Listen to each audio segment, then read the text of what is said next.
Primeiro livro dos Reis, capítulo 2, versos de 1 a 4.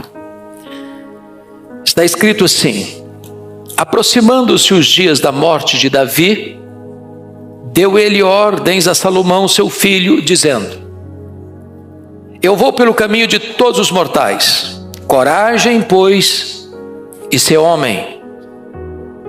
Guarda os preceitos do Senhor teu Deus, para andares nos seus caminhos, para guardares os seus estatutos e os seus mandamentos, e os seus juízos e os seus testemunhos, como está escrito na lei de Moisés, para que prosperes em tudo quanto fizeres e por onde quer que fores. Para que o Senhor confirme a palavra que falou de mim, dizendo: se teus filhos guardarem o seu caminho, para andarem perante a minha face fielmente, de todo o seu coração e de toda a sua alma, nunca te faltará sucessor ao trono de Israel. Eu não vou propriamente expor esse texto, eu vou tratar da vida de Salomão ao longo daquilo que a Bíblia menciona sobre ele. E quero falar hoje sobre Salomão, a glória desvanecente do homem mais sábio e mais rico do mundo. A glória desvanecente do homem mais sábio e mais rico do mundo. É curioso como Salomão é aplaudido no mundo inteiro como símbolo da sabedoria e da riqueza. Ele é o herói de tantos empresários, ele é o herói de tantos políticos. Seu nome é sempre evocado nas grandes campanhas políticas do Brasil e do mundo. Ele foi filho do grande rei Davi, que era rei, e foi pai de Roboão, que também era rei. Então ele é filho de rei, ele é pai de rei, e ele também é rei. Na verdade, Salomão chegou no topo do mundo, como o rei mais sábio e o rei mais rico de todos os tempos. Entretanto, Salomão teve uma glória desvanecente. Quando você vai pensar numa biografia, ou escrever uma biografia, ou ler uma biografia, via de regra, da pobreza à riqueza, do fracasso ao sucesso, da bancarrota ao topo do mundo da vida econômica, do anonimato ao estrelato. É assim que a gente lê biografia. Dificilmente você vai ler uma biografia da glória ao fracasso, do pico ao chão, da sabedoria à insensatez, da fidelidade a Deus à apostasia. É muito raro você ver uma biografia com esse perfil. Mas esse é exatamente o retrato de Salomão. A despeito de tantos privilégios, Salomão tornou-se um rei que se serviu do povo, em vez de servir ao povo. Um rei que viveu no luxo extremo, mas quem pagou a conta com pesados impostos foram os seus súditos. O rei que deixou de amar ao Senhor para amar as muitas mulheres que corromperam o seu coração. O rei que deixou de adorar a Deus e liderar o povo na adoração a Deus para se prostrar diante de deuses pagãos. Uma glória desvanecente. Porém, eu quero tratar de dois aspectos principais. Primeiro, os privilégios singulares de Salomão. Vamos ver quais foram os privilégios desse rei. Primeiro, ele foi amado incondicionalmente por Deus. 1 Samuel 12, 24. É curioso o que está escrito aí. 12, 24. Está escrito assim: então Davi veio a Batseba, consolou-a e se deitou com ela. Teve ela um filho, a quem Davi deu o nome de Salomão, e o Senhor o amou. Vamos ver, entender o contexto. Batseba era mulher de Urias, soldado de Davi. Davi adulterou com essa mulher, ela engravidou. Só que o marido dessa mulher não estava em casa, estava no campo de guerra. E a gravidez seria notória para todo mundo. E seria um problema porque o marido não está em casa. Então Davi tenta trazer o marido da guerra, consegue trazê-lo, tenta induzi-lo a ir para casa para deitar-se com sua mulher, para que ele se livrasse da responsabilidade. Este homem não quis ir. Davi toma a decisão de matar o marido de Batseba, de uma maneira crudelíssima. Depois que matou o marido dela, Davi casa-se com a viúva, exatamente para acobertar o seu pecado. Esse primeiro filho do adultério, Deus o feriu e o menino morreu. Agora Davi tenta consolar a Batseba, ela engravida de novo, dá à luz a Salomão. E diz o texto que Deus o amou. Talvez nós, com a nossa justiça própria e sem o viés da graça, pudesse ser um filho de Batseba e Davi jamais poderia ser um homem honrado por Deus. Um filho de uma relação tão adulterina, tão complicada, tão perigosa, jamais poderia ser o sucessor de Davi no trono. Mas Deus o amou. Amou incondicionalmente, como ama você e a mim incondicionalmente. Segundo, ele foi chamado de Gedidias pelo profeta Natã. Capítulo 12, verso 25 de 2 Samuel, está escrito assim, 12, 25, está escrito assim: Davi entregou Salomão nas mãos do profeta Natã, e este lhe chamou de Gedidias, por amor do Senhor. Dá-me a impressão que quando Salomão nasceu, Deus o entregou nas mãos do profeta para ele discipulá-lo, para ele ensinar a ele a palavra de Deus, e colocou nele um outro nome. Salomão significa pacífico, mas Gedidias significa o amado do Senhor. Então esse homem foi amado por Deus. Esse homem recebeu um nome que significa o amado de Deus. Esse homem recebe o nome Salomão, um homem pacífico. Que privilégio o nome dele carregar um legado tão precioso. Terceiro, ele foi escolhido por Davi, seu pai, como seu sucessor, quando Davi tinha muitos outros filhos, inclusive mais velhos do que ele, que pela lógica e pela tradição seriam herdeiros legítimos do trono.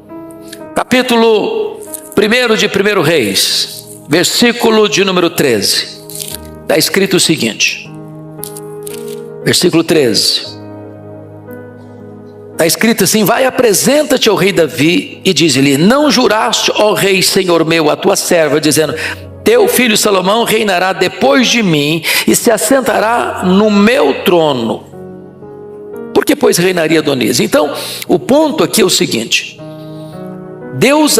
Davi havia prometido a Batseba, mãe de Salomão, que Salomão, seu filho, reinaria em Israel, em seu lugar, como seu sucessor. Ou seja, amado por Deus, escolhido por seu pai, dentre tantos outros irmãos, para ser o rei sucessor de Davi, o rei de Israel. Que grande privilégio, que privilégio inaudito. Quarto, ele foi coroado rei de Israel, mesmo sob a ameaça de um golpe de estado. Capítulo 1, versos 28 a 34 de 1 Reis, descreve esse fato. Davi, diz a Bíblia, que já estava velho, muito velho, com 70 anos de idade. E você fica pensando: meu Deus, como é que Davi com 70 anos estava não só velho, mas muito velho?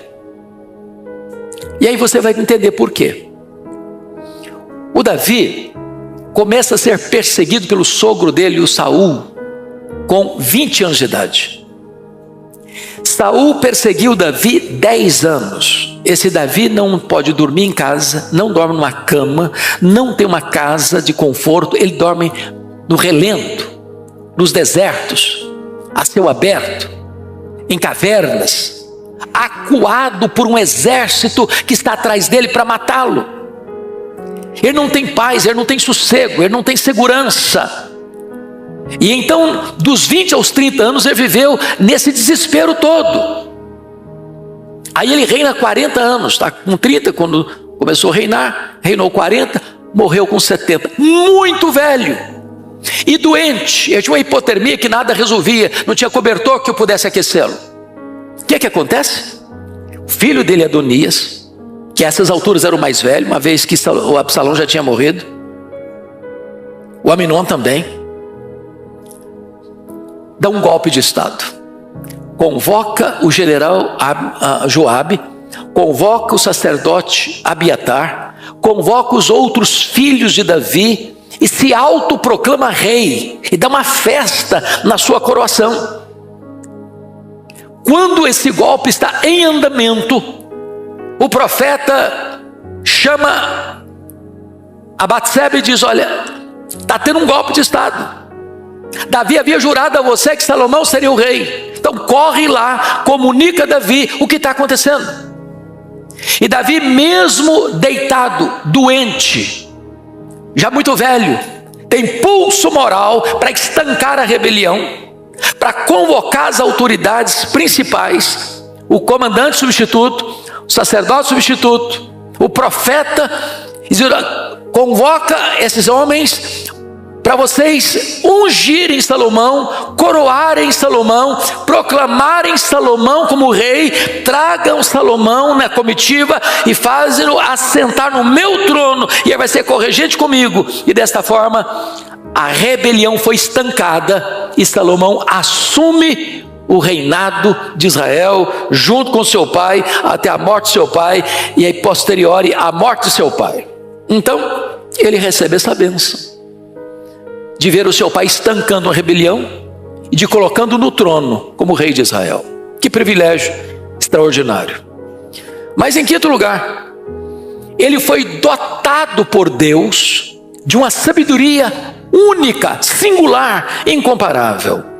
Está aí no primeiro livro dos Reis, capítulo 3, versículos 5 a 15, porque logo que ele assume o governo, Deus diz para Salomão o seguinte: pede o que você quiser e eu te darei.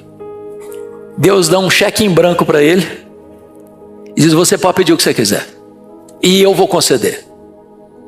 E diz a Bíblia que Salomão então chega diante de Deus, agradece o fato de ele ser rei no lugar de seu pai, uma vez que seu pai tinha sido o maior rei de Israel, e diz para Deus: Deus, eu não passo de uma criança, eu não sei governar esse povo, então o que eu peço ao Senhor é uma coisa só: que o Senhor me dê um coração de entendimento, um coração de sabedoria, para que eu possa julgar este povo, para que eu possa discernir entre o bem e o mal.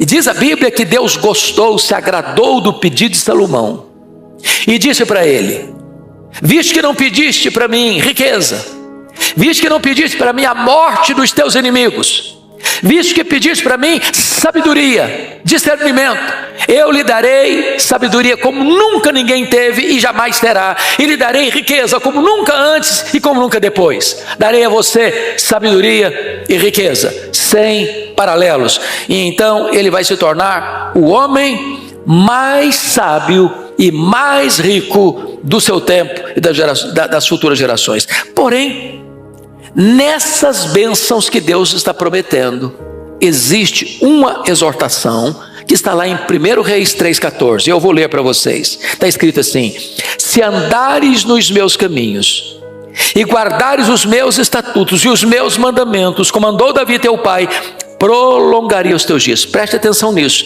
Bênçãos vêm acompanhadas de responsabilidade.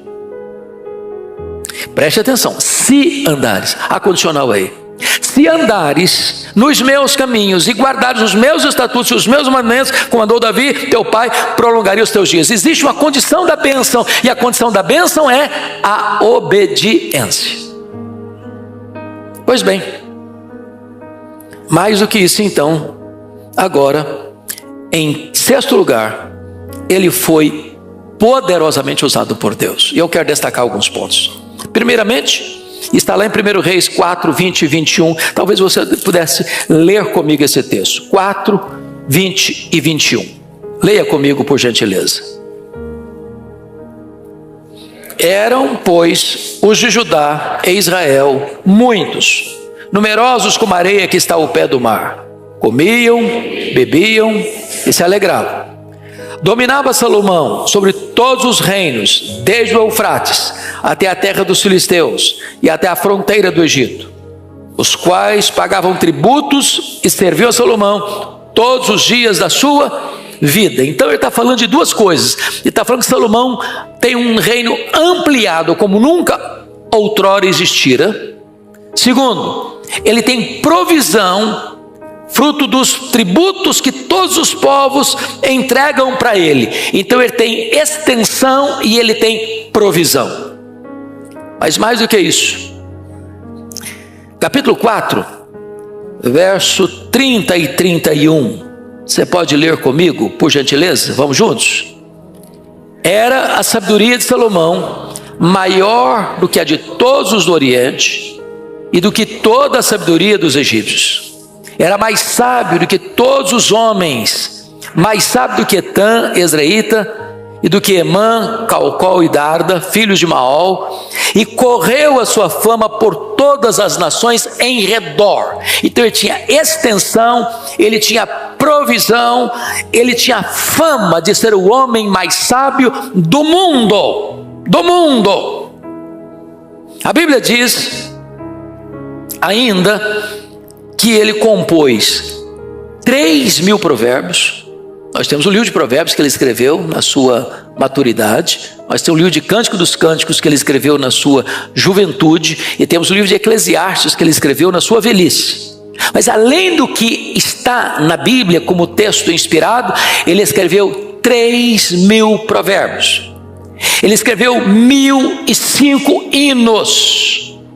E diz mais a Escritura que ele discorreu como cientista sobre plantas, sobre animais, sobre aves, sobre répteis, sobre peixes. Ou seja, ele era um homem entendido em todas as áreas da ciência do seu tempo. De todos os povos vinham pessoas para ver a sua sabedoria. Então ele tem uma fama singular. Ninguém foi como ele nesse quesito. Mas mais, que coisas que ele fez? Meus irmãos, ele teve o privilégio, a honra de fazer o que seu pai queria fazer e não pôde. Foi construir o templo de Jerusalém, o primeiro templo de Jerusalém.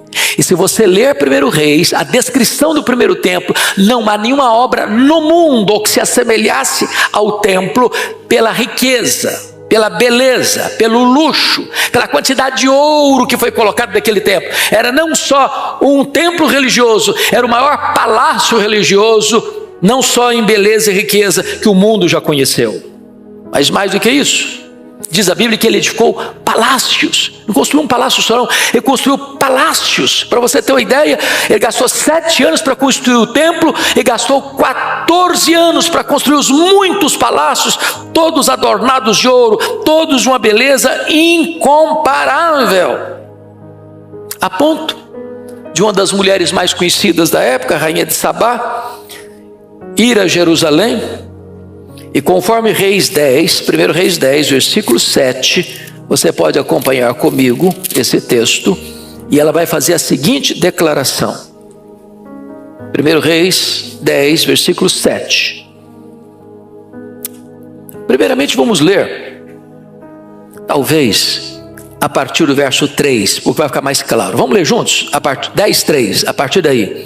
Salomão lhe deu resposta a todas as perguntas, e nada lhe houve profundo demais que não pudesse explicar. Vendo, pois, a rainha de Sabá toda a sabedoria de Salomão, e a casa que edificara, e a comida de sua mesa, e o lugar dos seus oficiais, e o serviço dos seus criados, e os trajes deles, e os seus copeiros, e o holocausto que oferecia na casa do Senhor, ficou fora de si, e disse ao rei: foi verdade a palavra que a teu respeito ouvi na minha terra, e a respeito da tua sabedoria. Eu, contudo, não cria naquelas palavras, até que vim e vi com os meus próprios olhos. Eis que não me contaram a metade. Sobrepujas em sabedoria e prosperidade a fama que ouvi. Então este é o Salomão.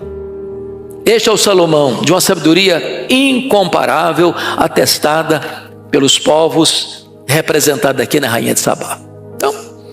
ponto de vista de privilégio, a glória do homem está se espargindo do topo das montanhas. Agora vamos ver o outro lado desse homem. Quais foram os desvios perigosos que Salomão tomou na sua jornada? Primeiro, ele foi derrubado, meus irmãos, por aquilo que eram suas vantagens. Por exemplo, ele excedeu a todos os reis em riqueza, em luxo, em exuberância.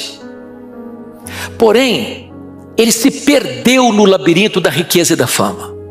Para vocês terem uma ideia, ele viveu no luxo, mas muito luxo, Para você ter uma ideia, no capítulo 4 desse livro, vamos dar uma olhadinha só o que acontecia todo dia no palácio. Como é que era a mesa dele? Como é que eram os convidados dele? Quem participava todo dia dos banquetes no palácio dele? Dá uma olhadinha no capítulo 4 de 1 Reis, versículo de número 7. Tinha Salomão 12 intendentes sobre todo Israel, que forneciam mantimento ao rei e à sua casa. Cada um tinha de fornecer durante um mês do ano. Sabe o que significa isso? Ele dividiu o reino dele em 12 regiões. Cada região tinha que trabalhar um mês do ano só para suprir a mesa dele, a mesa real. Ou seja, tem aquele ditado que não tem almoço de graça. Se alguém está almoçando de graça, alguém está pagando o dobro. Não é verdade? Então, para que o rei tivesse tanto luxo, quem está pagando a conta? Tem um povo lá naquela região, trabalhando só para sustentar a mesa dele, em rodízio. Mas se você olhar, versículo 22, desse capítulo 4 ainda, veja você quanto se consumia todo dia na mesa dele. Leia comigo aí, por gentileza, versos 22 e 23. Vamos juntos. Era, pois, o provimento diário de Salomão 30 coros de flor de farinha, 60 coros de farinha, 10 bois cevados, 20 bois de pasto, 100 carneiros, afora os veados, as gazelas, os corços e as aves cevadas. Num dia, isso é num dia, durante 40 anos. Agora você conta aí quanto vai dar. Bom, dê uma olhadinha ainda no versículo 27 desse texto. Vamos lá, 27. Forneciam, pois, os intendentes provisões, cada um no seu mês, ao rei Salomão e a todos quantos lhe chegavam à mesa, coisa nenhuma deixava faltar. Então preste atenção agora. O rei Salomão está vivendo no fausto, no luxo. Jesus chega a falar das roupas dele, dizendo, nem Salomão em toda a sua glória se vestiu como os lírios. Então significa que o camarada se vestia de uma maneira muito pomposa. O trono dele, que era feito de várias escadas e degraus, tudo de ouro, tudo de ouro. Agora, para esse rei manter toda essa pose, toda essa pompa, todo esse luxo, toda essa riqueza, quem é que está pagando a conta? Então vamos dar uma olhadinha? Vamos dar uma olhadinha? Porque às vezes as pessoas batem palma para a riqueza dele. E Deus prometeu ele riqueza. Mas Deus não prometeu riqueza de qualquer maneira. Deus não prometeu riqueza com a exploração do trabalhador. Ele tinha trabalhos forçados, escravos, e tinha feitores de escravos que tomava conta dos escravos. E Deus o puniu porque o cidadão que tomou o reino dele era um dos feitores de escravos, chamado Jeroboão. Então dê uma olhadinha lá, 1 Reis capítulo 12, para vocês perceberem o que aconteceu logo que ele morreu. Capítulo 12. Leiam comigo versos 1 a 3, por gentileza. Vamos juntos? Foi Roboão a Siquém, porque todo Israel se reuniu lá para o fazer rei. Tendo Jeroboão, filho de Nebate, ouvido isto, pois estava ainda no Egito, para onde fugira da presença do rei Salomão, onde habitava, e de onde o mandaram chamar, veio com toda a congregação de Israel a Roboão e lhe falaram. Agora preste atenção no verso 4. Vamos juntos. Teu pai fez pesado o nosso jugo. Agora, pois, alivia tua mão alivia tu a dura servidão de teu pai e o seu pesado jugo que nos impôs, e nós te serviremos. Olha isso. A hora que o filho dele, Roboão, assume o governo, o povo corre para esse homem e diz: olha, o seu pai nos explorou, o seu pai nos oprimiu, o seu pai nos fez de escravos para manter o luxo da corte. Então alivia esses impostos, esses tributos, nós não aguentamos mais pagar a conta. Então preste atenção nisso. Preste atenção nisso. Ele viveu no luxo, mas o seu povo viveu na miséria.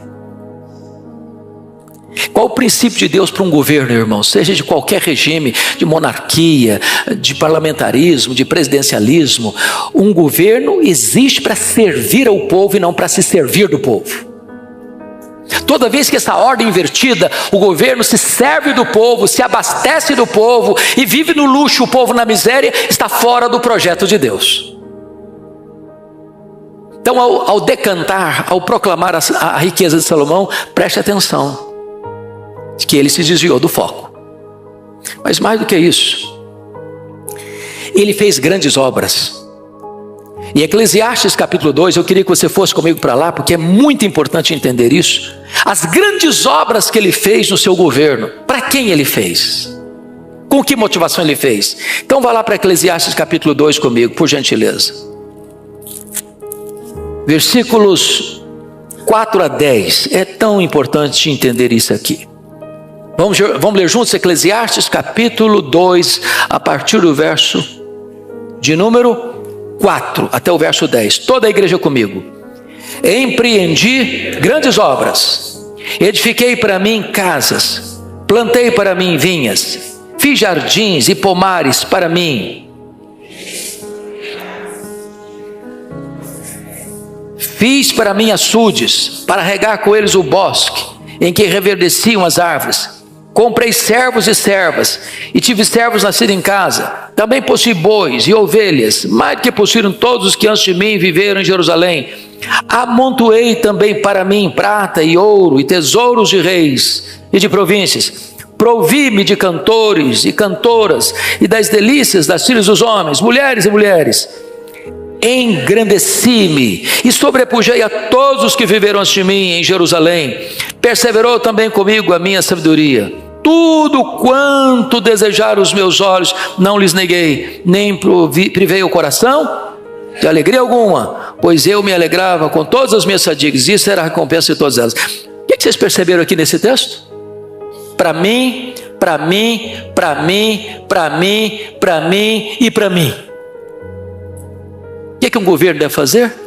Fazer para o povo, para o povo, para o povo, para o povo. Ele fez tudo isso para quem? Para ele, para ele, para ele, para ele.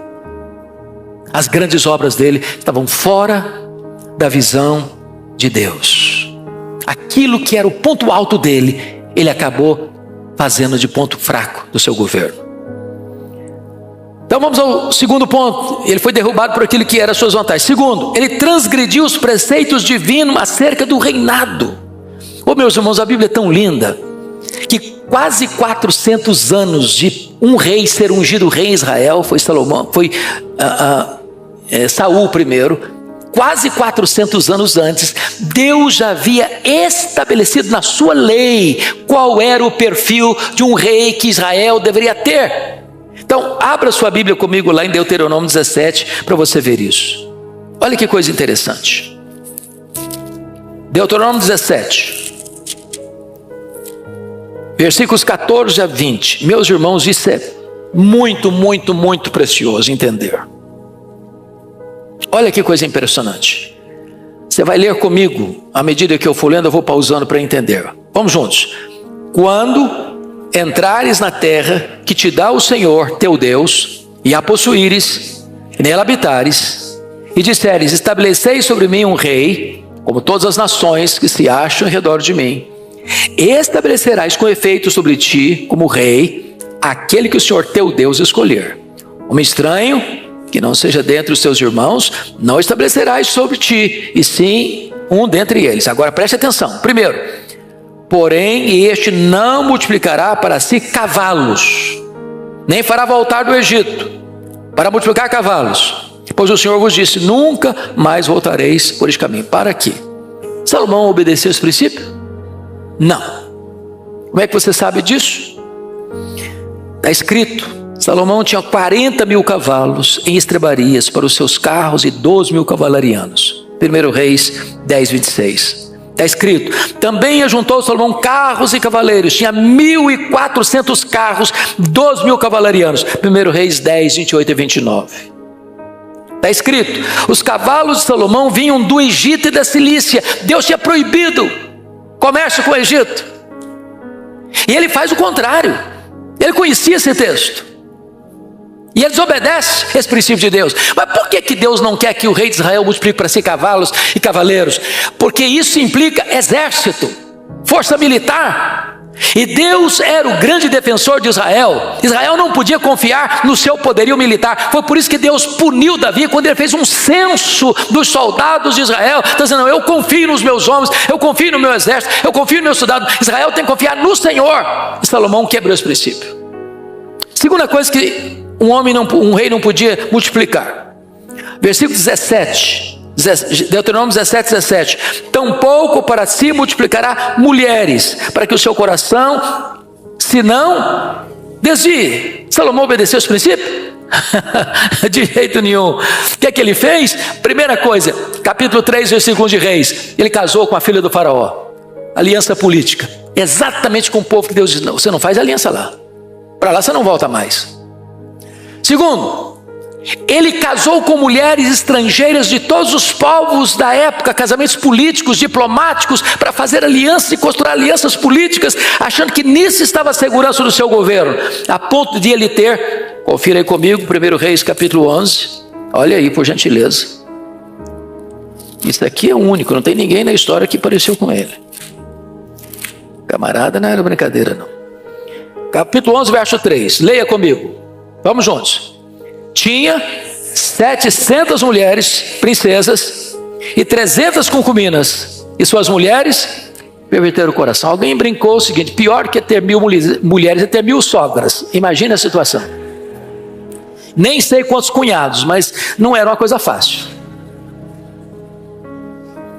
Desobedeceu o quê?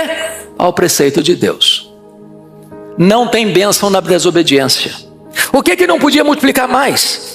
Voltando para Deuteronômio 17, 17, está escrito: nem multiplicará muito ouro para si ou prata. Ele multiplicou muito ouro. Está dizendo o seguinte: eu confio em quê? Na riqueza, em vez de confiar em Deus. Mas eu só quero chamar a sua atenção para um ponto para mim da mais alta importância. 17 de Deuteronômio 18 a 20, eu preciso que você leia comigo. Vamos ler juntos? Vamos lá já? Também, quando se assentar no trono do seu reino, escreverá para si um traslado desta lei num livro, do que está diante dos levitas. Preste atenção. O que eu tinha que fazer? Transcrever esse texto que nós estamos considerando aqui, que eram as regras para o rei. Ele devia transcrever e botar num livro. Para fazer o que com esse livro? Versículo 19. E o terá consigo, e nele irá todos os dias da sua vida, para que aprendas a temer o Senhor seu Deus, a fim de guardar todas as palavras desta lei e esses estatutos para o cumprir. E isto fará para que o seu coração não se eleve sobre os seus irmãos, não se aparte do mandamento, nem para a direita nem para a esquerda, de sorte que prolongue os dias do seu reino, ele e seus filhos no meio de Israel. Deus está dizendo o seguinte: olha, essa orientação aqui são os 10 mandamentos do rei. Então copia isso, bota num livro e todo dia, lê isso aqui, para que você não se aparte destas normas que eu estou estabelecendo. Ele fez tudo exatamente o contrário. O que vai acontecer? Agora está consagrando o templo, capítulo 9, versos de 1 a 9. Preste atenção nisso aqui. Tempo áureo, construído templo, belo, consagra, com muita fervor. Ele ainda está um homem ainda fervoroso, mas desobedecendo esses princípios. Mas tem um pouquinho de fervor lá. E Deus aparece para ele no capítulo 9 e diz o seguinte: olha, se você guardar os meus mandamentos, você terá vida longa, você terá sucessor no trono. Agora, se você não guardar esses mandamentos aqui, esse templo que você está inaugurando vai ser destruído. Essa nação que você governa vai ser levada para o exílio. E esse templo tão belo, está todo mundo encantado com ele, vai se tornar motivo de chacota entre os povos. Você já pensou o que é isso? No culto de inauguração. No culto de inauguração. Deus está dizendo o seguinte: não é o templo que me impressiona, não é a beleza desse templo que me impressiona, não é o ouro desse templo que me impressiona. O que é mais importante nesse templo não são as paredes de ouro, não é o altar de ouro, não é a beleza arquitetônica. O que eu quero nesse templo é que se honre a minha palavra. Porque no dia que a minha palavra for desobedecida nesta casa, essa casa não mais existirá, essa casa vai ser destruída, e o povo que se reúne nessa casa vai ser levado embora, cativo para as outras nações. Essa foi a segunda exortação dele, que ele recebeu da parte de Deus. Mas o que vai acontecer com Salomão? Ele vai fazendo concessões, na medida que o tempo vai passando. E, irmãos, preste atenção aqui, porque às vezes a gente pensa assim: velhice é sinônimo de quê? Maturidade, sabedoria. Salomão foi exatamente o contrário. Velhice para ele foi sinônimo de quê? Tolice, decisão errada, concessões que não podia fazer. Primeira coisa que ele fez, capítulo 11, versículo 4, está escrito o seguinte: eu preciso que você leia comigo, em voz bem alta e bonita. Vamos juntos. Sendo já velho, suas mulheres lhe perverteram o coração para seguir outros deuses, e o seu coração não era de todo fiel para com o Senhor seu Deus, como fora o de Davi, seu pai. Então preste atenção que, sendo já velho, ou seja, foi fazendo concessões, na medida que os anos passavam, ele ia se tornando mais flácido nas suas posturas morais, e a coisa foi degringolando. Segunda coisa que aconteceu: Salomão seguiu a deuses pagãos. Versículo 6, leia, versículos 5 e 6, leia comigo por favor. 11, 5 e 6. Salomão seguiu Astarote, deusa dos Sidônios, e a Milcom, a abominação dos Amonitas. Assim fez Salomão o que era mal perante o Senhor, e não perseverou em seguir ao Senhor como Davi seu pai. Parece muito esquisito isso. Você já pensou o que é isso? Ele se casou com mulheres estrangeiras. Essas mulheres tinham seus deuses, seus cultos, suas liturgias. E ele chegou a um ponto, diz o texto aí, que ele não mais obedeceu a Deus, não perseverou em seguir o Senhor. Ele seguiu Astarote, ele seguiu a Milcom, deuses pagãos, um homem de Deus, um rei piedoso. Mas mais do que isso, olha comigo o versículo 7, leia o 7 comigo. Nesse tempo, edificou Salomão um santuário a Camus, abominação de Moabe, sobre o monte fronteiriço de Jerusalém, e a Moloque, abominação de Amon, a abominação dos filhos de Amon. O que significa isso? Construir um templo para esses deuses pagãos de fronte, fronteiriço ao templo. Quando você vai para Jerusalém, você vê o templo onde está a mesquita de Omar hoje. Qual é o templo, o lugar de fronte? É o Monte das Oliveiras. E em frente ao templo ele constrói templos pagãos. Mas ele não só constrói templos pagãos, não. Ele mesmo vai adorar esses deuses. Versículo 8: assim fez para com todas as suas mulheres estrangeiras, as quais queimavam incenso e sacrificavam a seus deuses. Ele se torna um rei idólatra. Glória decrescente, desvanecente. Então eu quero terminar falando que Salomão foi disciplinado por Deus. É a primeira coisa que Deus faz com ele, capítulo 11, verso 9 a 13. Olha, eu vou tomar o reino de você.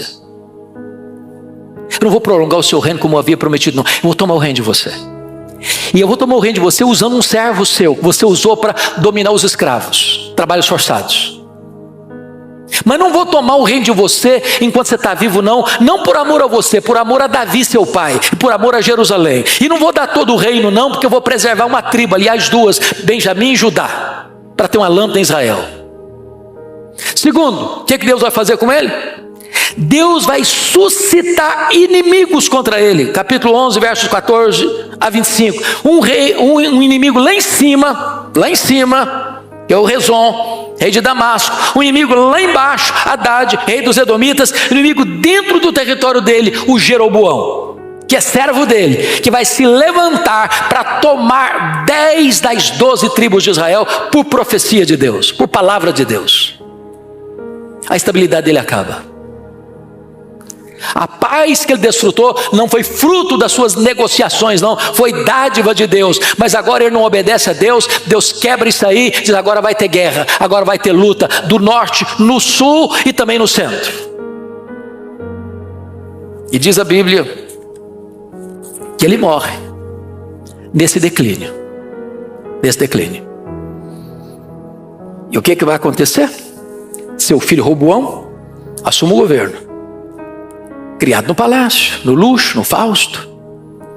E quando ele morre, o povo vai lá, liderado por Jeroboão, o homem que deveria assumir as 10 tribos, e chega para eles: olha, seu pai pesou a mão sobre nós, então faz uma coisa, alivia para nós, ajuda a gente, tira esse peso de tributos, de impostos, de trabalhos forçados, de pagar a conta da corte, e nós serviremos você durante os dias da sua vida. Ele pediu 3 dias para pensar, foi buscar os assessores, pediu conselho com os anciãos de Israel, os conselheiros de seu pai.